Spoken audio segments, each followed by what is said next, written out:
Hello trainers, and welcome to another episode of Pokéology, a show where each week I talk to you about the biology of Pokemon based on the research that I have found. My name is Professor SACCHARUM, and this week I wanted to take a look at a Pokemon that's a lot more scruffy than I am.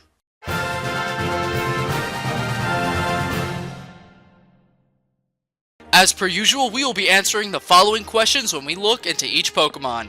What does it look like? What does it eat? How does it survive? What makes it special? Where do I find it? And how do I train it? For our first order of business, let's take a gander at what this adorable little Pokemon looks like.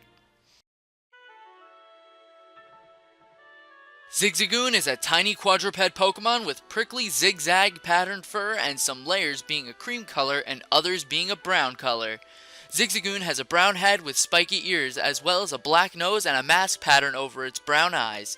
The upper half of its snout is covered in a jagged fur which acts as teeth for the upper jaw. When Zigzagoon's mouth is open, you can see two teeth on the lower jaw. Its forefeet have a cream colored fur while the hind feet have a brown colored fur. Each paw has 3 claws. Similar in nature to the rest of its body, Zigzagoon has a brush tail that is spiky as well. There are also some Zigzagoon whose fur color is of a different palette. In rare instances, the brown in Zigzagoon will become more of an orangish color.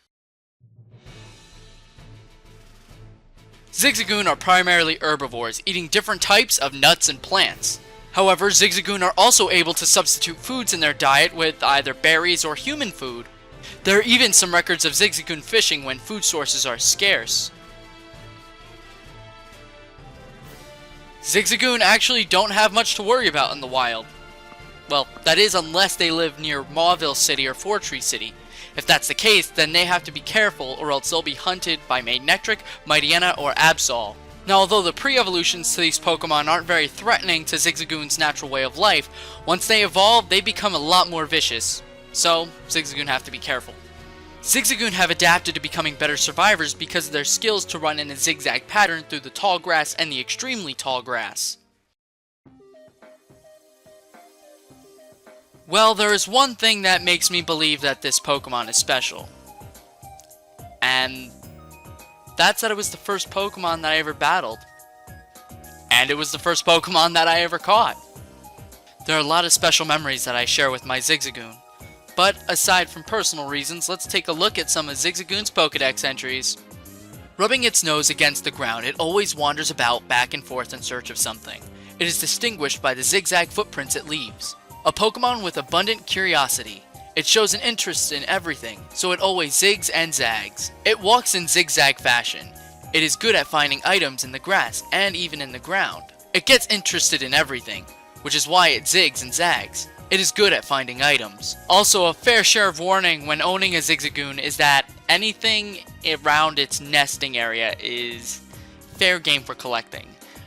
Meaning that it'll wander about, so keep a close eye on it, because otherwise it'll collect things and then take them to you in public. And show them to you in public. Let's just say I've had my fair share of discussions with Officer Jenny about my Zigzagoon.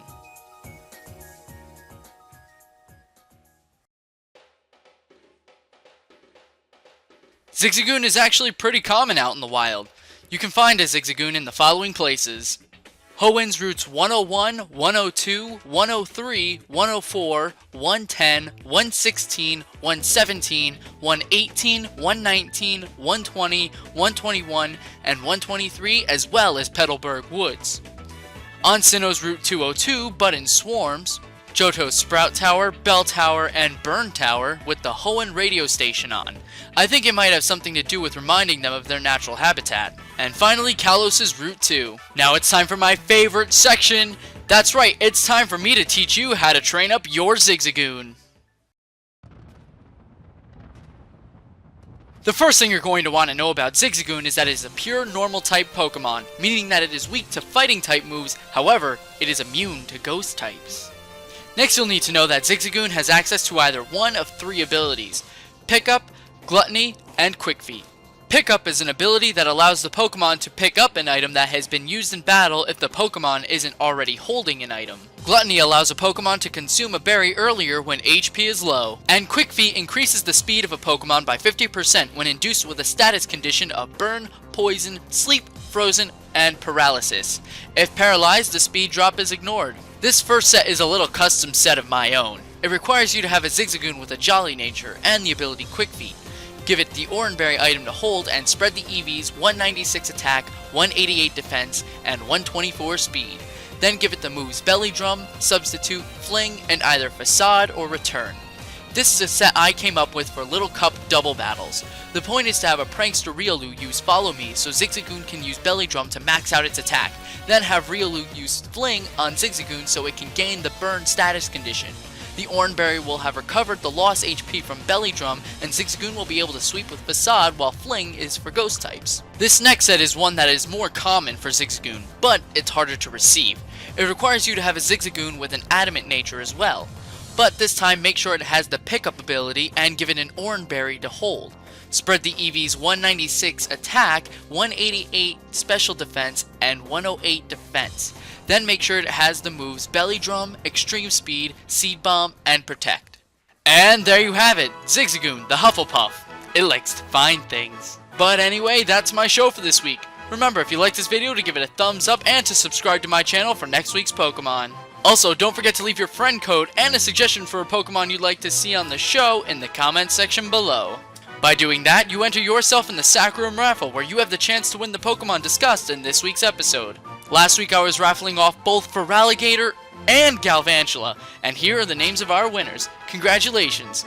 The winners of Feraligatr are in blue, while the winners of Galvantula are in yellow. Don't forget to send me an email so that we can schedule a trade. Thank you so much for watching. Again, my name is Professor SACCHARUM, and please join me next week for another hell-blazing episode of Pokéology.